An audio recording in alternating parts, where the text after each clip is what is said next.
Hello mga ading, it's me, your Ate Evan. Finally, nag-message na ang LBC na ready to pick up na ang matagal ko nang hinihintay.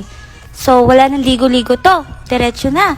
Diretso na tayo sa LBC. At sumama pa nga itong mabahong asong to. Nako, pumuga pa nga. Baho talaga sobra. Ew.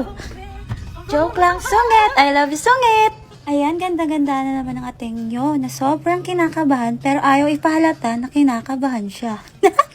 Umayos ka, nakasalalay ang kaligayahan mo dito, Charis! And here we are, LBC Baler! At pagpasok ko nga sa LBC ay meron silang pusa na sobrang cute at sobrang lambing na para bang may pahiwatig na, Ating, may magandang balita ako sa'yo. Oh my gosh! At eto na nga, hawak ko na ang matagal ko nang hinihintay na patungo sa aking kaligayahan. Oh, talandi!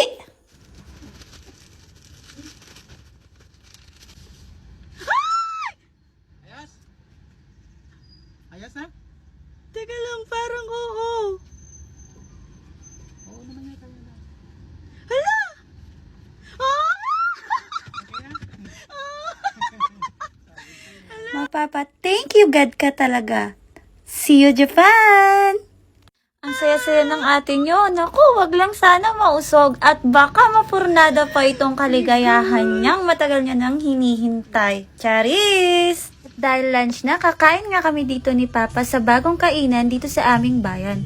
Meron silang pansit kabagan, batil patong, at pansit lomi. Tama ba? Ayun, basta.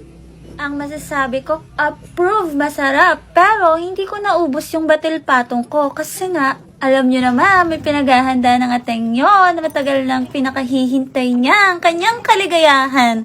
Diyos ko, talandi. And that's it. Again, this is your Ate Evan. Bye-bye mga adi.